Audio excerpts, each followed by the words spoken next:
बिहार में मुसलमानों को आरक्षण देने के संकेत मिलने लगे हैं, क्योंकि आरक्षण को लेकर के खूब जमकर बवाल हो रहा है। आजकल विधानसभा में भी बवाल हो रहा है। आरजेडी वाले खूब बवाल कर रहे हैं, वो तो 85% आरक्षण की मांग कर रहे हैं।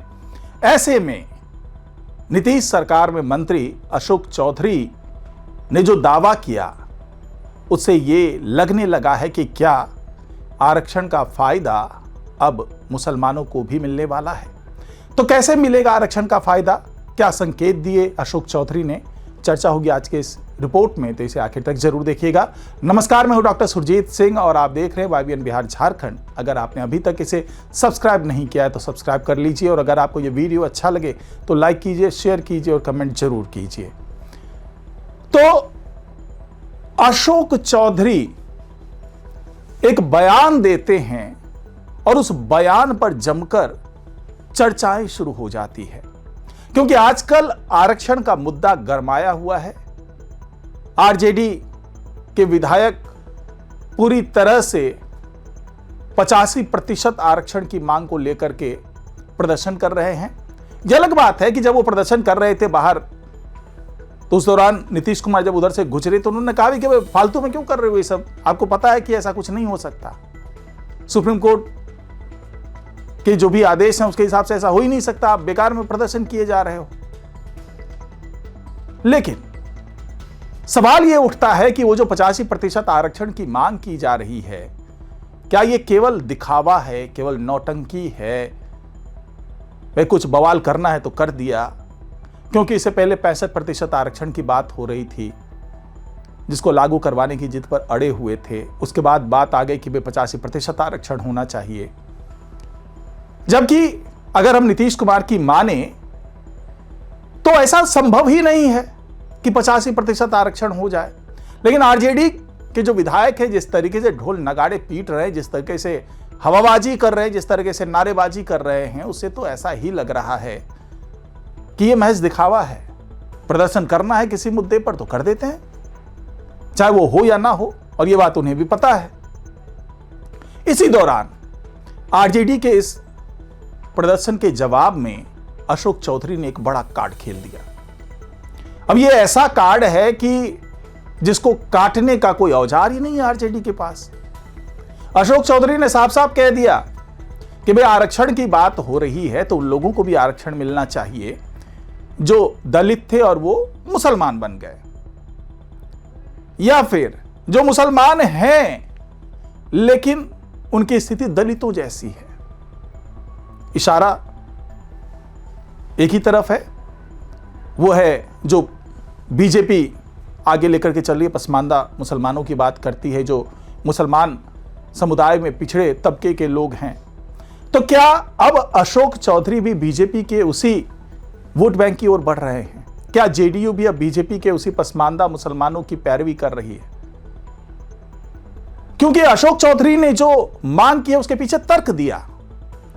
तर्क यह दिया कि भाई हमारे पूर्वजों ने, हमारे बुजुर्गों ने जो ये आरक्षण का प्रावधान रखा, वो ये देख करके नहीं रखा कि सामाजिक रूप से कितने पिछड़े हैं या फिर आर्थिक रूप से कितने पिछड़े हैं, बल्कि ये देख करके इस आरक्षण की व्यवस्था को लागू किया कि छुआछूत से पीड़ित कितने हैं, किन वर्गों को अछूत समझा जाता था, और इसी अछूत का पैमाना बना करके आरक्षण की व्यवस्था को लागू किया गया। उसमें यह बिल्कुल नहीं देखा गया कि आर्थिक रूप से कितने पिछड़े हैं।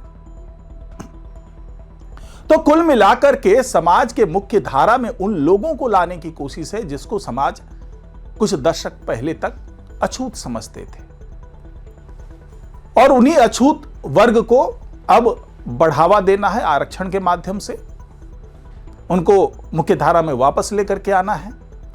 तो यही आधार बनाकर के अशोक चौधरी ने कहा कि यह आधार उन मुसलमानों पर बिल्कुल फिट बैठता है जो पिछड़े हैं, जिन्हें अछूत समझा जाता है, या फिर वो दलित जो कन्वर्ट होकर मुसलमान तो बन गए लेकिन अभी भी मुसलमानों के बीच में उनकी हैसियत दलित से ज्यादा नहीं है, या फिर ऐसे मुसलमान जो पिछड़े तबके के यानी पसमानदा मुसलमान, उनको भी अछूत माना जाता है मुसलमान समुदाय के बीच में भी, तो उनको भी आरक्षण मिलना चाहिए।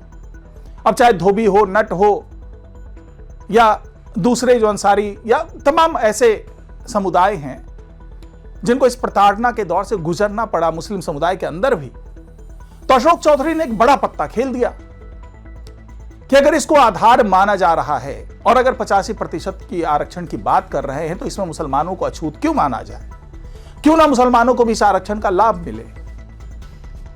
अब यह एक ऐसा पत्ता है जिसको आरजेडी भी नकार नहीं पाती